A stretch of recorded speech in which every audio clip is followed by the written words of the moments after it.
Honey, what are you doing right now? Phone's ringing, Mommy. It is? Yeah. Hello? Hi.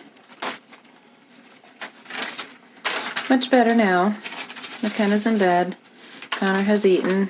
Hi! Hi, baby girl. Hello, sweetie. Hi. Were you watching Mommy? That was Kelly Mulholland. You're doing it. He was so excited. He said, Mommy, I'm doing it like they do on the show. A loving young wife and mother, sharing moments with the children she adored. Our children, Connor and McKenna, before breast cancer took her life just 6 days after her 37th birthday. Connor Patrick. Miss McKenna. We kick off our second season of the Upbeat podcast with a very personal conversation. Hello, everyone. I'm Mark Mulholland, and I'm joined by the two most important people in my life, my now young adult son, Connor, and my young adult daughter, McKenna. We should let listeners know a little bit about you guys. Connor, why don't you tell everyone what you're up to these days? So I recently graduated from the University at Buffalo a little bit early with a bachelor's in finance, and I'm currently working in Latham for ACO Goldman Sachs. I'm an analyst there. I just started a few months ago, and I'm enjoying it so far. It's what I've always wanted to do, working in the financial industry, and so far I like it a lot. You're 21 years old, and Latham is a suburb of Albany, New York. McKenna, tell everyone what you're up to these days.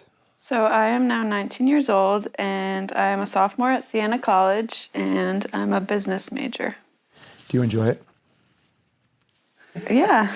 That wasn't so convincing. I know it's been a difficult time, though, because you graduated high school. Your senior year of high school was the middle of the pandemic, so most of your senior year was lost to the pandemic. Your freshman year at college, most of that was lost to the pandemic as well, because you were on campus for a few weeks only until everyone around you started getting COVID. Then you came back and finished your entire freshman year of college remotely, all online. That was definitely unfortunate. Proud dad moment, though. You did get a 4.0 in your second semester at Siena, so I'm proud of you for that. Thank you. Let's talk a little bit about how we got here, guys. Your mom, Kelly, was 37 years old when she passed away. Connor, you were 7. McKenna, you were 5. General memories. What do you remember? Connor, what do you remember about your mom? I remember that she was a very caring person. She was always super fun to be around. I remember staying home from preschool on certain days, just hanging out with her, and I had, the best time ever. I also remember about, how passionate she was about her students. She was an elementary school teacher, and I remember going into class and meeting the students and seeing how passionate about her they were as well. And I think she was the type of teacher who really made a lasting impact on students' lives, and a teacher that, they would remember for the rest of their lives. She brought you guys in, as I remember it. She was a great teacher, dedicated teacher, but she brought you guys in as her show and tell. When you both, McKenna was just a baby for the most part. Seeing pictures of that. Yeah, you've seen pictures of it. But how about you, Sweet Pea? What do you remember about your mom? And probably not as much, because you were younger. You were just 1 year old when she was diagnosed with breast cancer. Unfortunately, I don't remember much. But from what I've heard from other people, she was a really good person. She loved kids. And, yeah. Do you think you'd ever want to be a teacher? Yeah, I also love kids. I like working with kids, but I don't know. I'm currently a business major, so we'll see. How hard is it to not have a lot of memories? Both you guys, you don't have a ton of memories either, Connor, but how hard is it for you, McKenna, to not have a lot of memories? Like when you're growing up, your friends are talking about their moms. Even now, I'm sure you have friends who talk about their moms and you get to see their moms. You ever feel left out? Yeah, it's definitely really hard, but I feel like since I was so young, I just have been used to it since I was so little. Throughout this podcast, to help bring Kelly to life, you're going to hear from her interacting with me and our children. Tell me about the boat ride, Mommy. Yeah, remember when I said, hold my hand tight so you don't fall over? Wow, Connor. You better watch the road, mister. Watch where you're going. You're steering. You always tell us to watch where we're going. You got to keep it on the road. Look straight ahead. Look at the road, Connor. So she passed away at 37. She was diagnosed at the age of 32 with breast cancer. No history of cancer in the family really at all. So it came out of nowhere.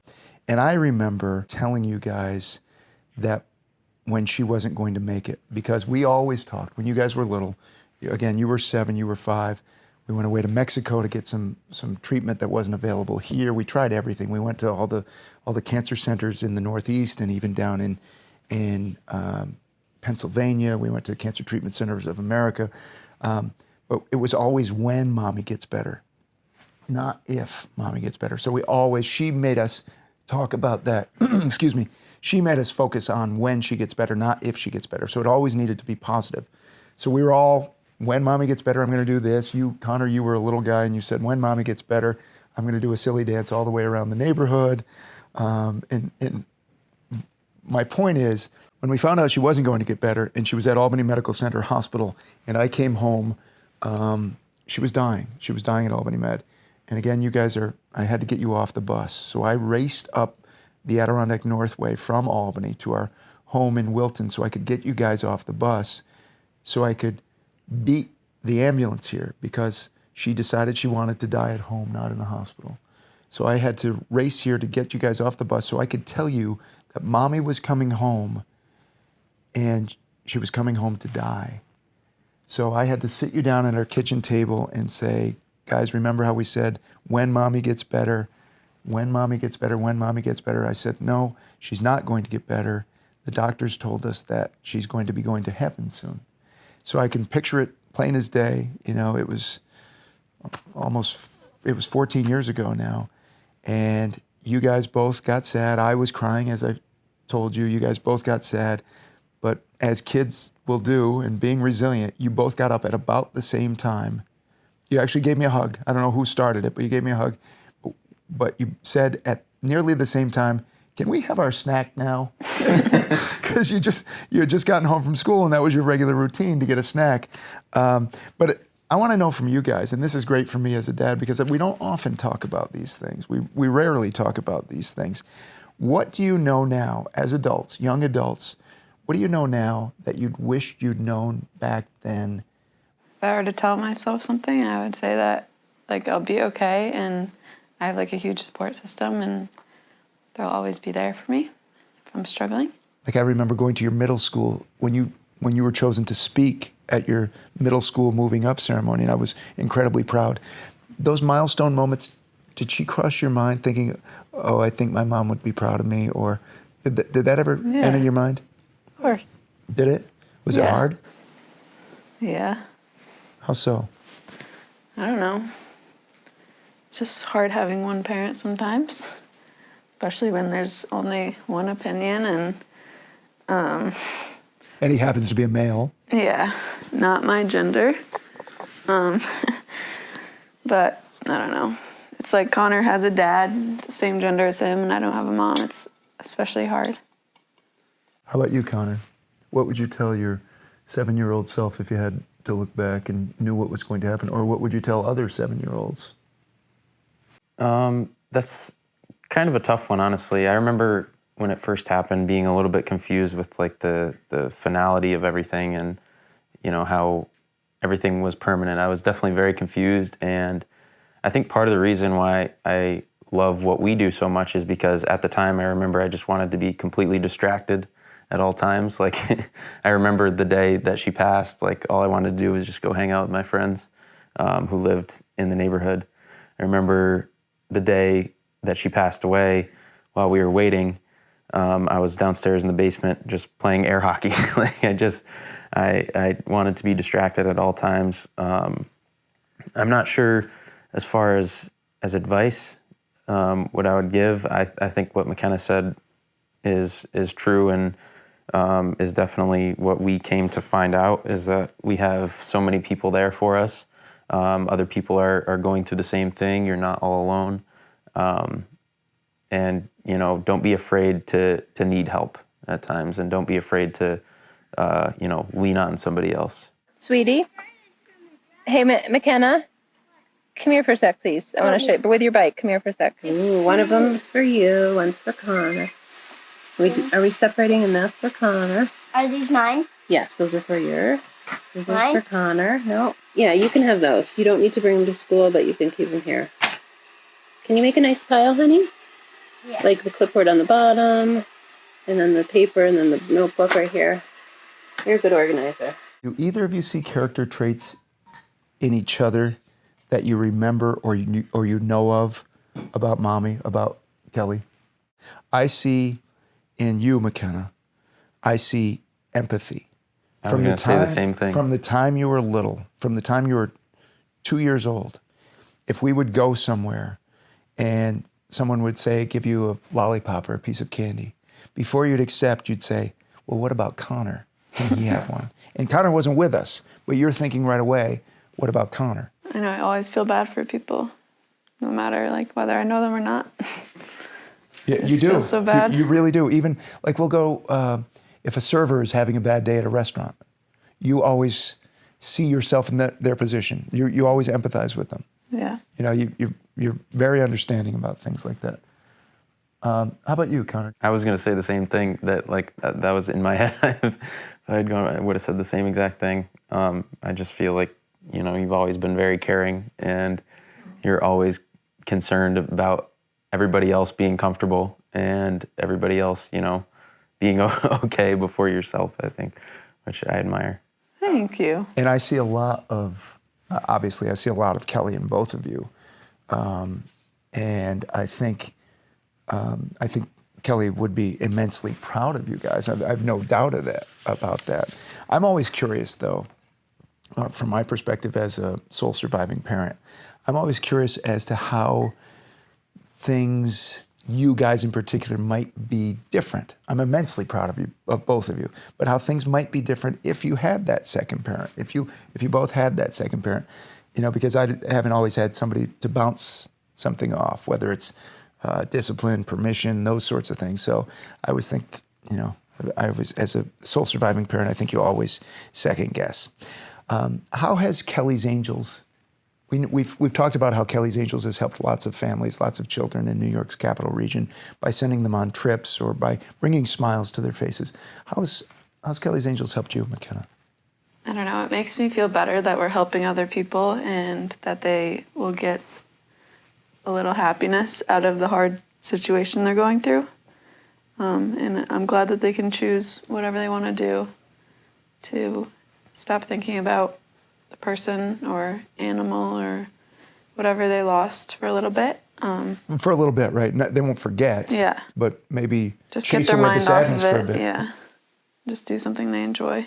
Stop thinking about it for Connor? a bit. I think, as I said before, it was one of the best ways for us to cope with the loss of our parent. And I think that with what we do at Kelly's Angels, it's more than about what we're giving them. It's kind of like the gesture. So obviously you could probably put a price tag on a lot of the things that we give, but just knowing that somebody or an organization is there for you in a time of need, I think is very valuable as well. It's easy to say, hang in there, it'll get better. Yeah. But when you're in the middle of it, it doesn't often feel it. I mean, I think I've known people who are going through the same thing, and I oftentimes think to myself, what would I like to hear when I was going through it? And a lot of times I just don't know still. Like even being somebody who has gone through it, I think to myself, like people ask me sometimes, like, you went through this, what would you say in a time like this? And more times than not, I just think, I really don't know. I think that's a candid answer, and I think that's true. You don't know what to say to someone. But I think McKenna's point is a good one, that it will get better. It won't go away, Yeah. but it will get better, right? Yeah. In short order, how will you remember your mom? How will you remember Kelly Mulholland? I mean, at this point, I'm lucky enough to have a decent amount of memories, and even at this point, the only things I remember are mainly the good things, like things that people admired about her, even while she was sick, I remember her being the type, to inspire her friends even. Like, she would have support groups over, and you could tell that, they all cared for her and she cared for them just as much. I also remember her as somebody who was there for all of her students, and she was clearly more than a teacher. She wasn't somebody who taught kids because it was her job. She was somebody who taught children because, she loved what she did and she wanted to make a lasting impact on their lives. How about you, sweetie? That's harder for you because, again, you were younger. Yeah, but I'm glad that I have like pictures and videos to look at, and the memories will always be with me. McKenna, what are you going to show us today? Riding my bike with a two-wheeler. You mean you know how to ride a bike now without training wheels? Yeah. That's amazing. That's amazing. Good job, honey. Come here and give me a big kiss and hug. On that note, we're going to take a quick break to thank our underwriters who have been incredibly generous. Since this podcast is an all-volunteer effort, 100% of our underwriting support directly benefits local families facing difficult times. Support for the Upbeat comes from the Bobert Family Fund, which supports charitable organizations that efficiently use the resources they have to make a disproportionate impact on the world around them.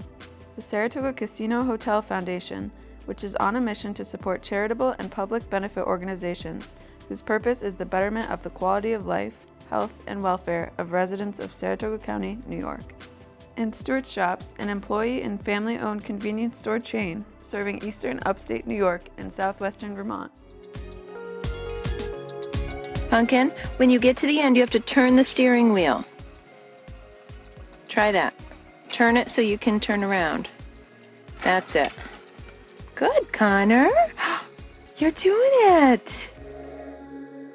Welcome back. You're listening to The Upbeat. I've been talking with my kids, Connor and McKenna, about losing their mom, Kelly, to breast cancer when they were just 7 and 5 years old. They say grief comes in waves that, it has been a long time for you, and you guys are resilient, good kids, and you went through a very difficult time, but they say grief comes in waves. Do you find that? Do you ever find that you'll be going along, life is good, you're happy, and then you think about her and think about the loss, and you're like, oh, that hit me like a wave at the ocean. I didn't expect that, or I didn't see that coming. Either of you experienced that? Yeah, that happens to me. And then sometimes when I'm crying about something, I think about her and it just makes me cry harder. I think, yeah, there's a lot of truth in that. It usually happens when I do get upset about it. It will usually be at a random time, something that you wouldn't typically expect. I think at this point we've grown to love Mother's Day because we have our 5K. So people would normally think oh, this must be a tough weekend for you, when at this point it really isn't. It's really a happy weekend. We're celebrating not only her life, but what we're doing for other families. So I really do think it's just completely random times. It'll just kind of come out of nowhere. But yeah, those bigger days are also tough, but I think with what we're doing, it makes it a little bit easier. That's a good point. That I asked McKenna about those milestones. You recently graduated from the University of Buffalo. You graduated a year early. And we went out to Buffalo and were there for you. Did your mind go to your mom at all on that day? Yeah, definitely. I think it does for every big milestone. But I always, remind myself that she's seeing it. Yeah. She's with us. Yeah, I was particularly sad for a time that day because it was a beautiful day in Buffalo, and it was a May day, a little cool, but bright sunshine. And I was thinking, oh wow, your mom would be so proud, and she would love to have been there. I started crying Did when you? he graduated. Did you? A little. Did you think about your mom there, or was it just because you were proud? Yeah, and I was proud of him. I brought up milestones, and I don't mean to belabor that point, but have you ever thought about your wedding? Yeah, a lot of things in the future are probably going to be hard, but I've also gotten past a lot of them, and I've been okay, so I don't know. It'll obviously be sad for her to not be there, but she's in a better place. we'll remember her in some way, right? No matter. Yeah, of course. Anything either of you would like to add about our experience over these years? Yeah, I just want to, thank everybody for allowing us to help others, continuously being there for us, not only when we're in need, but when hundreds of other families are in need. And thank you for giving us the means to help others. And it's not only us; it's everybody who's listening to this podcast. You're helping us do everything we can to help other families who have lost a parent or lost an important member to life-threatening illness. Anything in that regard you want to say, sweetie? Just yes, thank you for supporting us, and thank you for helping us bring smiles to kids' faces. Excellent. Connor and McKenna, this has been enlightening for me, and I hope it helps a lot of our listeners as well to know that life does continue, and you will get through it. You can get through it. Feel free to lean on those who support you, whether it's a surviving parent, other families, friends. There is help available to help you stay upbeat. Thanks, guys. Thank you for having us. Thanks for having us in your family room. Now we want to hear from you. We mean it. If you're listening, please take a few minutes to email us at theupbeatpod@gmail.com to share your comments, provide topic suggestions, and give us your feedback. On the next episode, we'll hear from the author of a children's book who is on a mission to raise $1 million to fight childhood cancer. And in future episodes, topics will include money and legal matters, finding love after loss, and the healing power of music. We hope you'll subscribe to The Upbeat by Kelly's Angels wherever you listen to podcasts. And make sure to interact with us on Instagram, Twitter, or Facebook at Kelly's Angels, Inc. Thanks for listening, everyone. I'm Mark Mulholland. Until next time, stay on The Upbeat.